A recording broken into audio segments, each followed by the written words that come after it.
Today's case is about the kidnapping and murder of the only daughter of a popular Taiwanese television star, which illustrates how personal tragedies can quickly become public. This was a case in which many held the police and the media accountable for their ineffectiveness. This led to further losses as the situation spiraled out of control. Let's dive into today's story. This is the devastating case of Pai Hsiaoyen.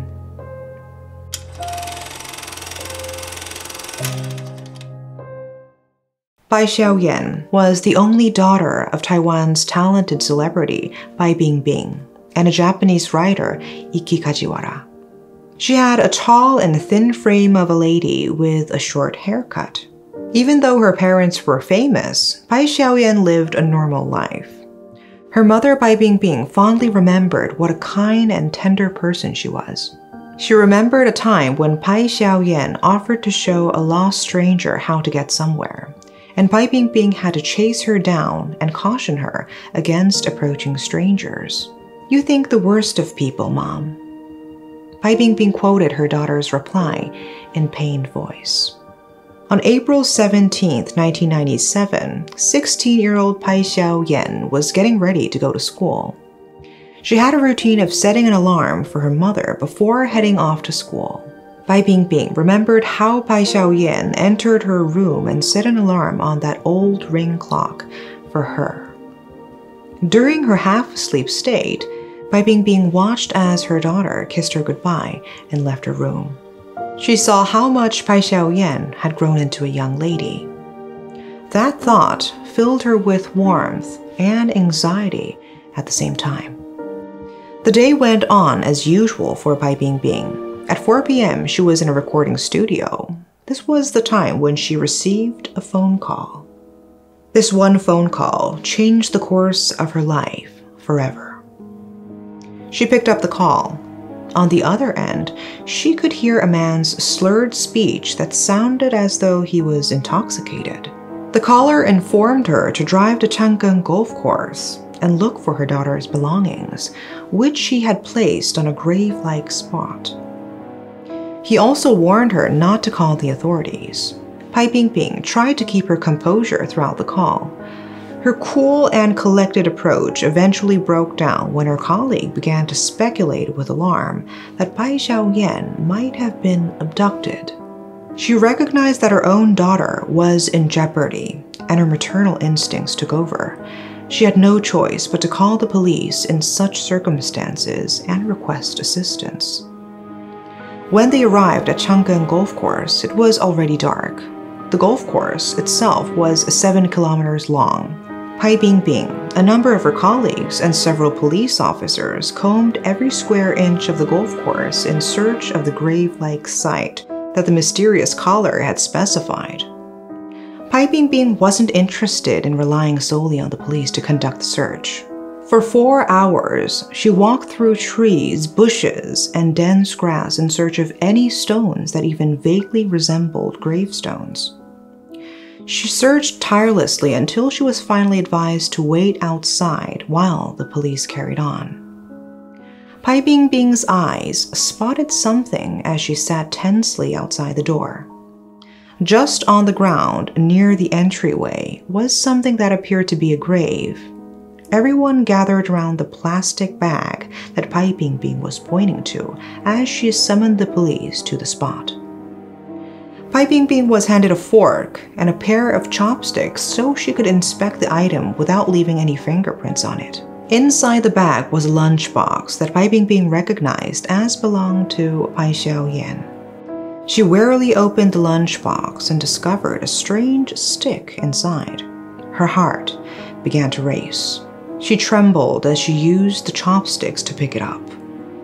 When Pai Bingbing noticed a fingernail attached on the object that initially appeared to be a stick, her heart sank. It turned out to be a finger. One of Pai Hsiaoyen's fingers was severed by her captors. Also discovered within the box was a note scrawled on a slip of paper from Pai Hsiaoyen's writing journal. The note informed Pai Bingbing that in order to get her daughter safely returned, she would need to pay $5 million. The kidnappers also produced photos of Hsiao-yen, half nude and bound with tape, apparently to show their seriousness. Pai Bingbing remained in her house for the following 14 days. She was distraught at the time, refusing to eat or even drink. While preparing the ransom demanded by the kidnappers, she continued to take their calls. The media became interested in Pai Bingbing's absence from the entertainment industry, and the kidnapping became known. The police made an effort to get the media to hold off on reporting on the case until it had been settled.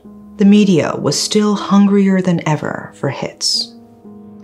The news of the kidnapping was reported by several media outlets and made national headlines. Some went so far as to park their satellite vans outside Pai Bingbing's property and follow her there with a camera strapped to the front. Police had warned them, but news ratings seemed to matter more than the life and death of the girl. The extent to which the media outlets would go to obtain hot news and ratings was revolting. Pai Bingbing was a wreck both mentally and physically. All she hoped for was to get her daughter back. It is impossible to fathom how devastated she must have felt when the press printed the semi-nude and tied-up picture of her daughter in front of the magazine. It was a pain that no mother should ever have to go through. When Pai Bingbing sought to deliver the money the kidnappers demanded, she was repeatedly turned down because of the media's stalker-like actions. It was said that the kidnapper changed the meeting location up to 7 times. In frustration, Pai Bingbing held a press conference and asked the media to help her find clues instead of trespassing her personal space. The secret extortion effort failed as a result of the case being widely covered by the media. It was one evening when Pai Bingbing received the most dreaded call from the kidnapper. They have noticed that Pai Bingbing violated the prohibition against notifying the police, and they intend to make her regret it for the rest of her life. It was the last call Pai Bingbing ever got from that man, and Pai Hsiaoyen had not yet returned. As the call ceased and no information was available about Pai Hsiaoyen, the police feared the worst. They suspected that Pai Hsiaoyen was either murdered or was going to be killed. A police investigation had been underway since the lunchbox was discovered at the golf course. The number used to reach Pai Bingbing was under surveillance, and the police were tracking it. Unfortunately, this was more challenging than they expected. Yang Zijing, the director of the Criminal Investigation Bureau at the time, claimed that kidnappers typically use at least 3 numbers to terrorize their target in exchange for money. However, the kidnapper in this instance called from more than 10 different numbers. Yang Zijing believed that the kidnapper was using a particular illicit phone that was built to enable callers to use various numbers. Due to this, the tracking attempt almost failed. A week had passed since Pai Hsiaoyen vanished. The police were able to make small progress in their investigation. A number that was being used to call Pai Bingbing was linked to Lin Chunsheng, a convicted burglar. They tracked calls made from this number to a number that belonged to 2 other criminals called Chen Qianxing and Gao Tianmin. The notorious and vicious rapist Chen Qianxing himself was once imprisoned alongside Lin Chunsheng and Gao Tianmin. Subsequently, the police launched an in-depth investigation into the trio's activity. Chen Qianxing had a wife. They identified Chen Qianxing's wife and approached her at her apartment. Initial plans stated that they intended to wait in Chen Qianxing's apartment until he came home, then seize him. Unfortunately, Chen's wife shouted at him about the police just as he was about to enter his home, alerting him. The mission failed as Chen ran away. On April 28th, an alarmed resident reported to the authorities that a corpse was floating in a sewer ditch near Zhonggang-dapai. Shortly after the body was found, media outlets publicized the tragic discovery. Pai Bingbing was alarmed when she saw the news at home. She rushed to the site to determine whether the deceased was her beloved daughter. The female corpse was bloated and badly decayed. It was difficult to identify the corpse by itself due to its condition. The head was swollen, there were 2 large holes on the head, and the eyeballs appeared to have been eaten by fish. Indications of rape and internal hemorrhage that contributed to the death were discovered during an autopsy that was performed later. Around 8 p.m., Pai Bingbing showed up. She glanced at the body, devastated, and claimed it was Pai Hsiaoyen. She asserted that she nurtured her, that she was her mother, and that she could identify her daughter even from the shape of her legs. The identity was established when they discovered that a finger had been severed from the body. Pai Hsiaoyen's body was found more than 10 kilometers from where she was kidnapped. Investigators said Pai Hsiaoyen had been dead up to 10 days before she was found, strangled to death, her battered body weighed down by dumbbells. As it turned out, Pai Hsiaoyen was already dead before the media circus started. Kidnappers were still seeking ransom days after the girl was murdered. To convince Pai Bingbing that her daughter was alive, they used an impersonator to make phone calls.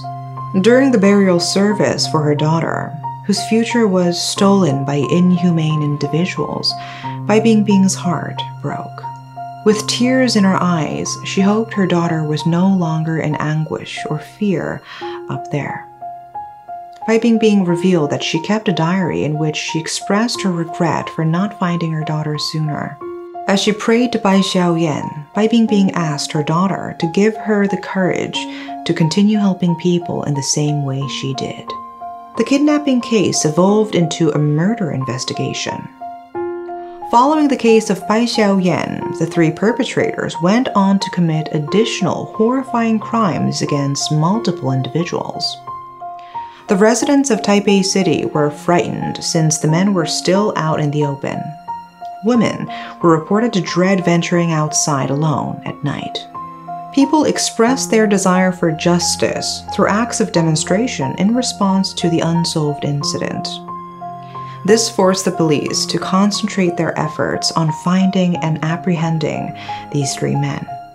On the 19th of August 1997, a local contacted the police to report 2 males acting suspiciously in the area. A team of armed officers was dispatched in response to this information, suspecting that these individuals were 2 of the men they were seeking. A large number of reporters and others who wanted to record the incident gathered as word of the plan to capture the guys spread. Because of this, it posed a risk to everyone's safety in addition to perpetuating the negative impression the media has created of the police.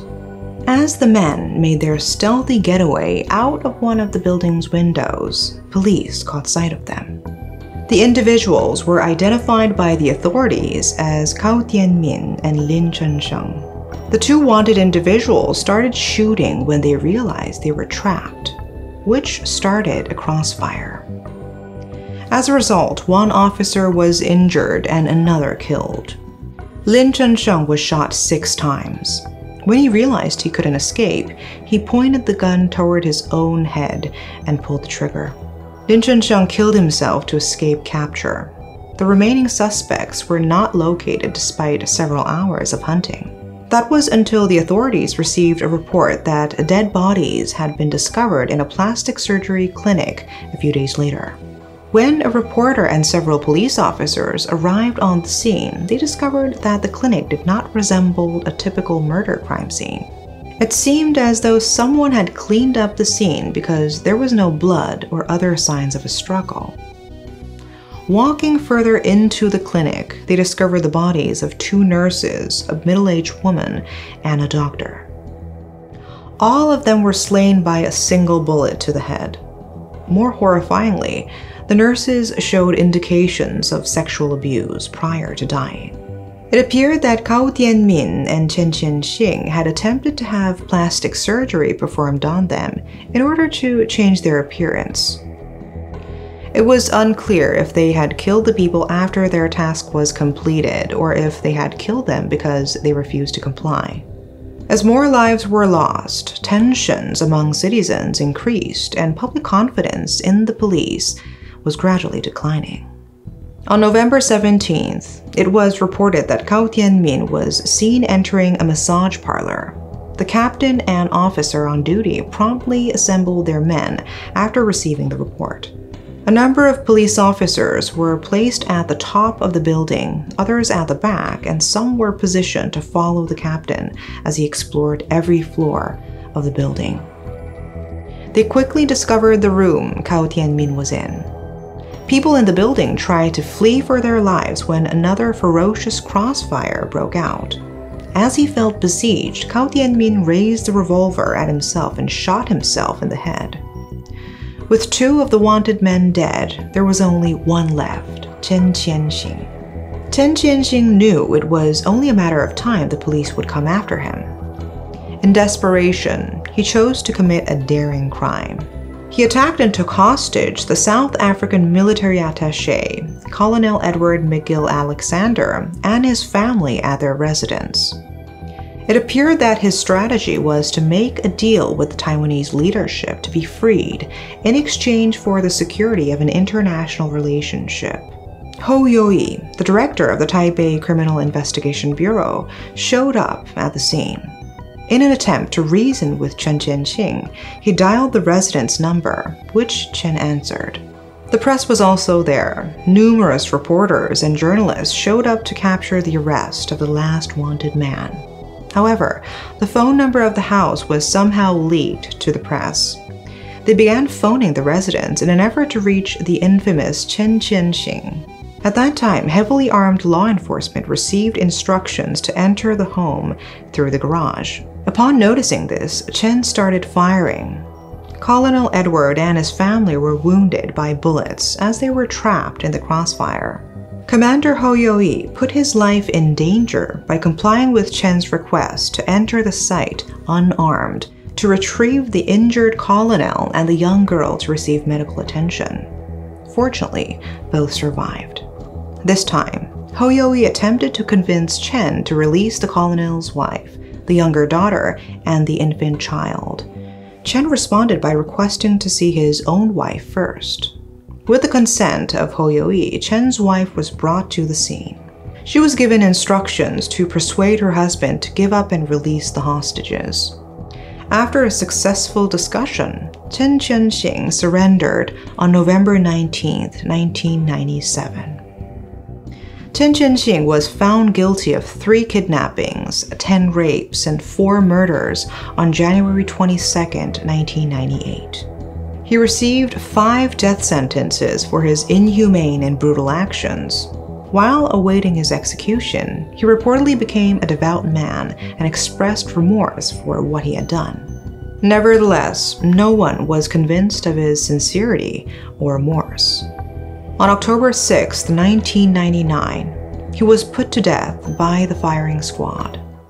While the public returned to normalcy after the incident, the repercussions of the killer's actions still lingered in the aftermath, leaving some people permanently changed.